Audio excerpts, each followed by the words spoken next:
श्री शिवाय नमस्तुभ्यं मराठी धार्मिक कथा या यूट्यूब चॅनलमध्ये आपल्या सर्वांचं स्वागत आहे। आपण आजच्या व्हिडिओत रामायणातील एक कथा ऐकणार आहोत। श्री रामचंद्राचा मृत्यू कसा झाला याविषयीची एक कथा आपण ऐकणार आहोत। मर्यादा पुरुषोत्तम प्रभू श्री रामचंद्राचा प्रसिद्ध अश्वमेध यज्ञ संपन्न झाला होता। त्यानंतर अनेक वर्ष कोसल देश आणि अयोध्या नगरीत रामराज्य होते।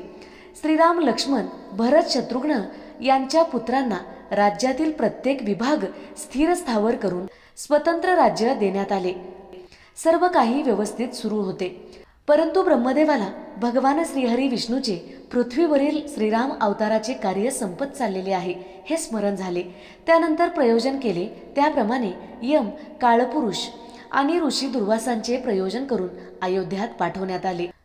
काळपुरुष यम हा गूढ पुरुष बनून अयोध्येत श्रीरामचंद्राच्या दरबारात आला होता आणि श्रीरामचंद्राला म्हणाला, हे सूर्यवंशी शिरोमणी राजा श्रीरामा, मला तुझ्याशी अत्यंत गुपित आणि गूढ विषयावर चर्चा करायची आहे। ते इथे सर्वांसमक्ष बोलता येणार नाही, त्यामुळे आपण तशी व्यवस्था करावी। तसेच आपल्या दोघा व्यतिरिक्त त्या चर्चेत कोणाचाही हस्तक्षेप आणि आपल्या दोघांची रहस्यमयी चर्चाबाबत तिसरा कोणताही मनुष्य येऊ नये। जर का आपल्या दोघांच्या चर्चेत कोणताही तिसरा व्यक्ती आला तर त्याला देहदंड म्हणजे मृत्यूदंड देण्यात यावा आणि या नियमांचे कठोर पालन व्हावे। ही दुर्धर अट श्रीरामापुढे ठेवली गेली आणि श्रीरामाने ते मान्य केले। श्री रामचंद्राने कक्षेच्या बाहेर श्री लक्ष्मणाला नियुक्त केले। जोवर काळपुरुष आणि श्रीराम यांची चर्चा संपत नाही तोपर्यंत कक्षात कोणालाही जाण्याची परवानगी मिळणार नाही, याबाबत लक्ष्मणाला कठोर सूचना करून वदविले होते। नेमके त्याच वेळेस शीघ्रकोपी अत्री अनुसया पुत्र दुर्वासा यांचे अयोध्येत आगमन झाले आणि ते आकांत तांडव करू लागले। कुठे आहे श्रीराम? मला आत्ताच श्री रामचंद्राची भेट घ्यायची आहे। जर मला श्रीरामाची भेट झाली नाही तर आत्ताच या क्षणीच मी संपूर्ण अयोध्या भस्म करून टाकेन, असा शाप देऊ लागले। हे बघून लक्ष्मणाने अद्वितीय त्याग केला, कारण यम काळपुरुषाने घातलेले देहदंडाचे बंधन त्याला आपल्या अंगी घ्यावे लागणार होते। श्रीरामाचे वचन तोडून केवळ अयोध्येला वाचवण्याकरिता तसेच ऋषी दुर्वासाचा सन्मान ठेवण्याकरिता लक्ष्मण हा श्रीराम आणि काळपुरुषाच्या चर्चेदरम्यान दुर्वासाची आगमन सूचना देण्यासाठी कक्षात गेले आणि तिथेच वचनभंग झाला।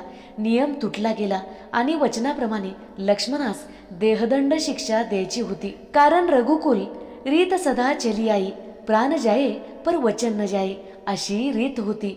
श्री रामचंद्रांना मोठा पेच पडला, त्यांना अतिदुःख झाले। प्रिय अनुज लक्ष्मणाला देहदंड द्यावा लागणार होता, त्यासाठी राज्यसभा भरविली गेली।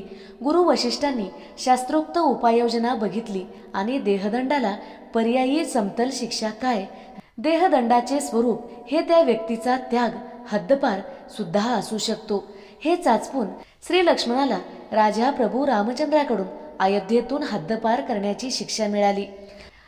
तो दिवस ठरला। श्री लक्ष्मण आणि अनुकरणशील प्रजाजन हे अयोध्या सोडून शरयू नदीकडे निघाले आणि शरयूच्या जलाधारेत समाहित झाले।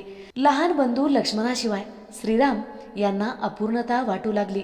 नंतर श्री रामचंद्राने भरत तसेच शत्रुघ्न यांच्या सोबत येणाऱ्या प्रजाजनासमक्ष शरयू नदीत जलसमाधी घेतली आणि प्रभू रामचंद्राचे तसेच अनुज बंधू भरत, शत्रुघ्न यांचे या वसुंधरावरील अवतार कार्य संपले।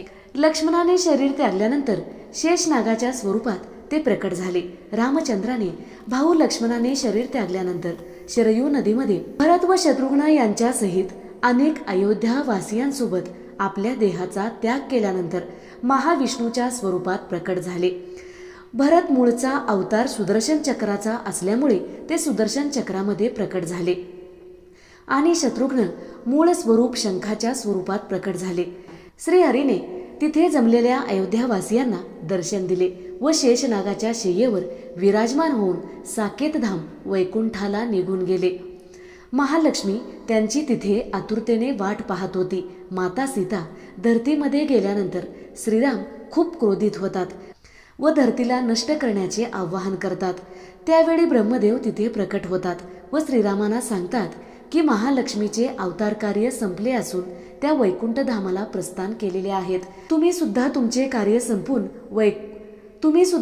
कार्य संपून वैकुंठ धामाला प्रस्थान करावे. अशा प्रकारे माता लक्ष्मी श्रीहरीची वाट वैकुंठ धामामध्ये पाहत होत्या. तर अशा प्रकारे सत्ययुगामध्ये राम, सीता, लक्ष्मण, भरत व शत्रुघ्न यांनी आपले अवतार कार्य संपून वैकुंठ लोकाला निघून गेले.